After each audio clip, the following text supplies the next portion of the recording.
પર્વતોની ભૂમિકા. કુરાનની આયતમાં પર્વતોના એક ખૂબ જ મહત્વના લક્ષણ તરફ ઇશારો જોવા મળે છે. પૃથ્વીના કંપનોને રોકવાનું કામ પર્વતો કરે છે.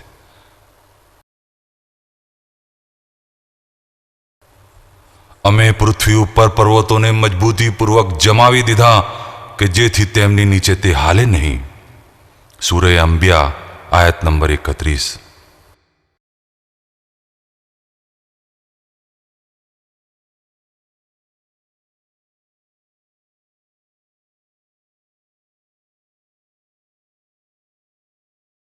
અગાઉ એમ માનવામાં આવતું હતું કે પર્વતો પૃથ્વીની સપાટી ઉપર ઉપસી આવેલા ભૂભાગો છે.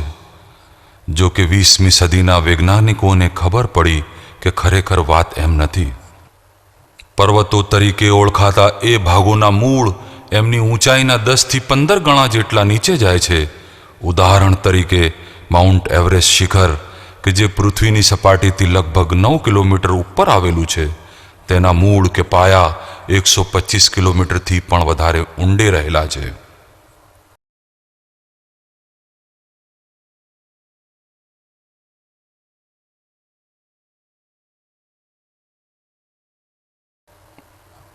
પૃથ્વીના પડ ઉપર આવેલા મહાકાય ભૂમિપટોના ખસવાની અને અથડાવવાની પ્રક્રિયાના પરિણામે પર્વતો ઉપસી આવે છે. જ્યારે ભૂમિના બે પટ અથડાય છે ત્યારે વધુ મજબૂત પટ બીજા પટની નીચે ધસી જાય છે અને જે ભૂમિપટ ઉપર હોય છે તે વળી જાય છે અને ઊંચાઈઓ અને પર્વતોનો આકાર ધારણ કરી લે છે. નીચેનો ભૂમિપટ જમીન નીચે જતો રહે છે અને નીચેની તરફ ઊંડે સુધી પ્રસરી જાય છે.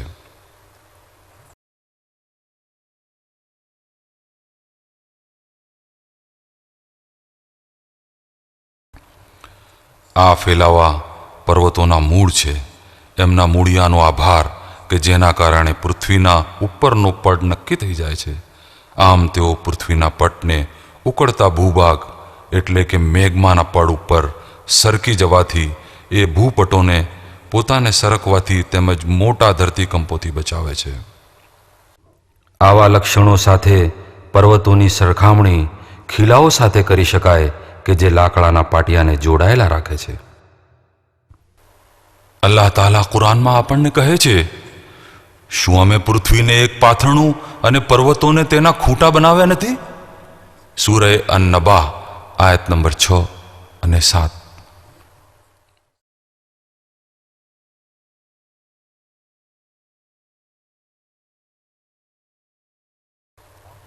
આકાશી પુસ્તકના મોટા મોટા ચમત્કારોમાંનો આ એક વધુ ચમત્કાર છે કે જ્યારે કોઈને પણ ખબર ન હતી ત્યારે કુરાને આ હકીકત જાહેર કરી હતી. જો પર્વતોની જોડવાની ભૂમિકા ન હોત તો જમીનની સપાટી ઉપર માટી ભેગી જ ન થાત. માટીમાં પાણીનો સંગ્રહ જ ન થઈ શકત. કોઈ છોડ ઉગી ન શકત. ટૂંકમાં પૃથ્વી ઉપર જીવન અશક્ય બની ગયું હોત. અલ્લાહ તાલાની મહેરબાની અને કૃપા દ્વારા આ પૃથ્વી જીવનને ટકાવી રાખવા માટે સક્ષમ બનેલી છે.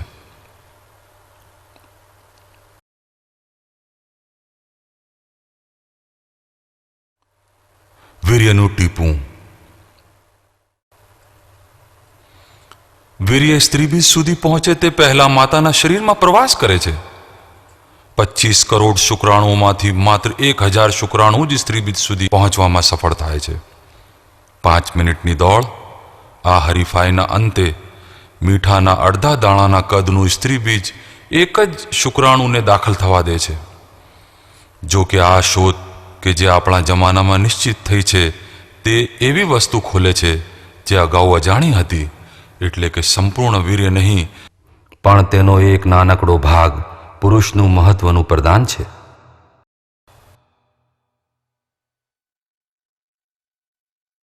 આની સમજૂતી કુરાનમાં આ પ્રમાણે આપવામાં આવેલી છે.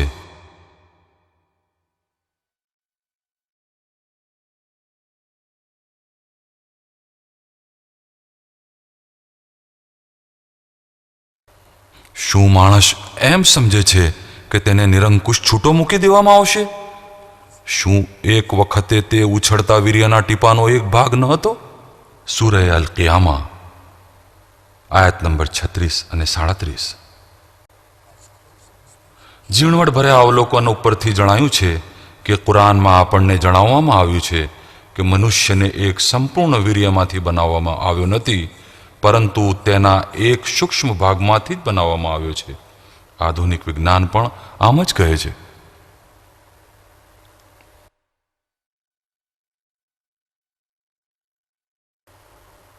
ગર્ભાશયમાં બાળકના 3 અંધાર્યા તબક્કા.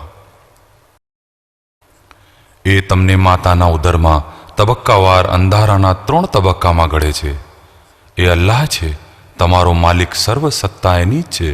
એના સિવાય બીજો કોઈ પૂજનીય નથી. તો પછી તમને કોણે ચલિત કર્યા છે? સૂરહ ઝુમર આયત નંબર 6. આધુનિક જીવ વિજ્ઞાને શોધી કાઢ્યું કે ગર્ભની અંદરના બાળકનો વિકાસ આ આયતમાં દર્શાવેલી રીત મુજબ જ થાય છે.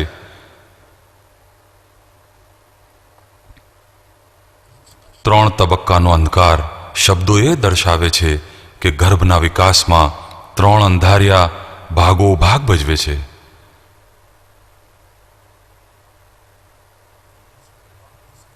એક છે પેટનું અંધારું, બીજું છે ગર્ભાશયનું અંધારું અને ત્રીજું છે ગર્ભનું પ્લેસેન્ટાનું અંધારું. આ આયતમાં એ પણ નિર્દેશ કરવામાં આવ્યો છે કે માતાના ઉદરમાં અલગ અલગ તબક્કાઓમાં માનવીનું સર્જન કરવામાં આવે છે. ગર્ભના વિકાસના વિજ્ઞાનના પાયાના પાઠ્યપુસ્તક ગણાતા બેઝિક હ્યુમન એમ્બ્રોયોલોજીમાં આ હકીકત આ પ્રમાણે વર્ણવવામાં આવી છે. ગર્ભાશયમાં જીવન 3 તબક્કાનું હોય છે. પ્રી એમ્બ્રોયોનિક પહેલા 2.5 સપ્તાહ, એમ્બ્રોયોનિક 8મા સપ્તાહના અંત સુધી, ફોએટલ 8મા સપ્તાહથી પ્રસૂતિ સુધી. આધુનિક યંત્ર સાધનો વડે નિરીક્ષણો કર્યા પછી જ માતાના ઉદરમાં ઉછળતા ગર્ભના વિકાસ અંગેની માહિતી પ્રાપ્ત થઈ છે. આમ છતાં જેમ બીજી વૈજ્ઞાનિક હકીકતો માટે છે, તેમ ચમત્કારિક રીતે અલ્લાહ આ વસ્તુઓની માહિતી તરફ કુરાનની આયતોમાં આપણું ધ્યાન દોરે છે. કુરાન અલ્લાહની કિતાબ છે.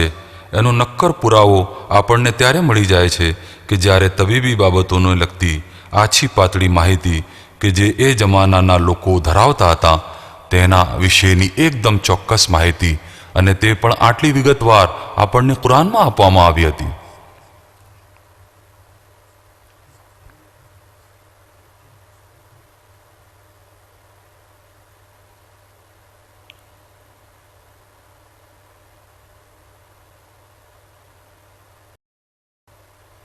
માનવ અંગોના વિકાસનો ક્રમ.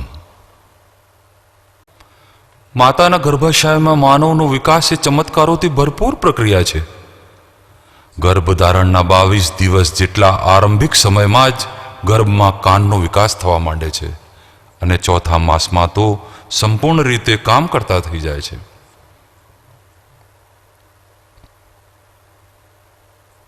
એ પછી ગર્ભ તેની માતાના ગર્ભાશયમાં અવાજ સાંભળી શકે છે. આના કારણે નવજાત બાળકની અન્ય મુખ્ય ક્રિયાઓ પહેલાં સાંભળવાની શક્તિ કામ કરતી થઈ જાય છે. આ દૃષ્ટિકોણથી કુરાનમાં દર્શાવવામાં આવેલો ક્રમ આશ્ચર્ય પમાડે છે.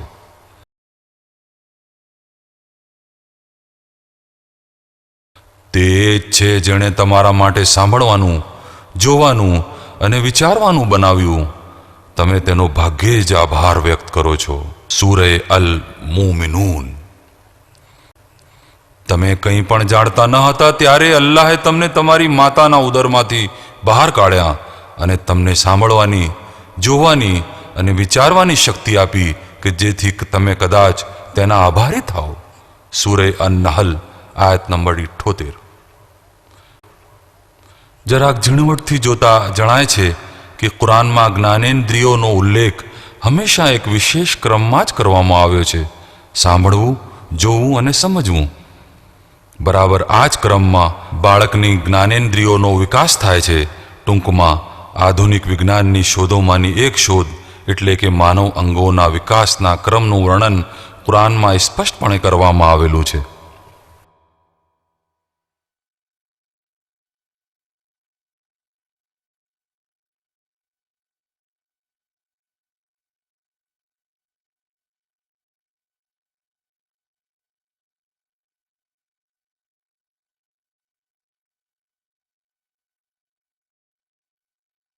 લોખંડમાં રહેલા રહસ્યો.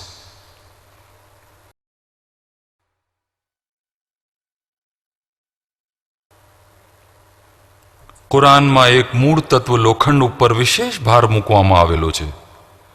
એટલે કે લોખંડમાં આપણને જણાવવામાં આવ્યું છે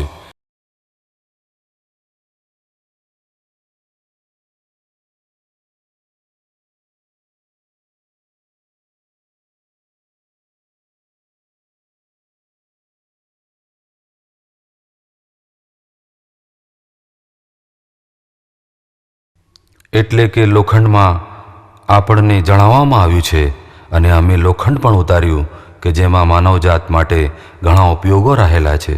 સૂરહ અલ હદીદ આયત નંબર 25.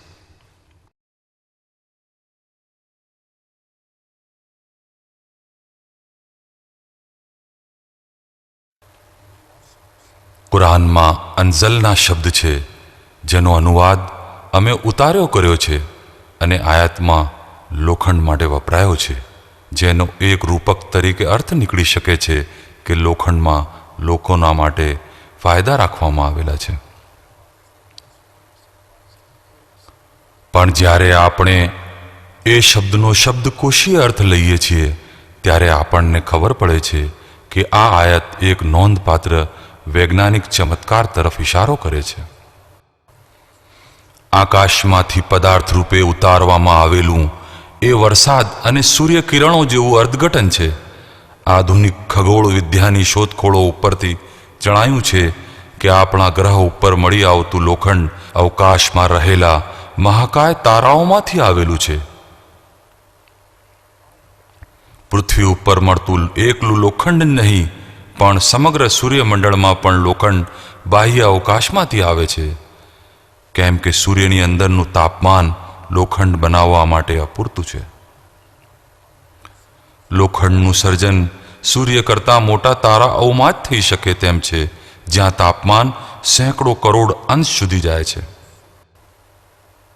જ્યારે કોઈ તારામાં લોખંડનું પ્રમાણ એક ખાસ સ્તરેથી વધી જાય છે ત્યારે તે તારો એને પોતાની અંદર સમાવી શકતો નથી અને તે ધડાકાભેર ફાટે છે, જેને નોવા કે સુપરનોવા કહેવામાં આવે છે.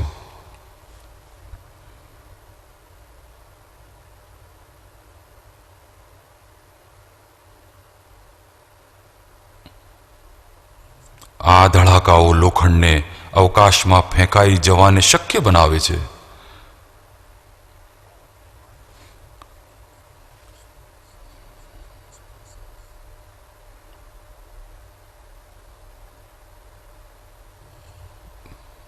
પૃથ્વી ઉપરનું બધું જ લોખંડ બાહ્ય અવકાશમાંથી આ પ્રક્રિયાના પરિણામે આવેલું છે. બીજા શબ્દોમાં લોખંડ પૃથ્વી ઉપર ઉતારવામાં આવ્યું હતું, જેમ કે આપણને આયતમાં કહેવામાં આવ્યું છે. એ તો સ્પષ્ટ જ છે કે 7મી સદીમાં જ્યારે કુરાન ઉતારવામાં આવ્યું હતું ત્યારે આ માહિતી સાબિત કરી શકાય તેમ ન હતી.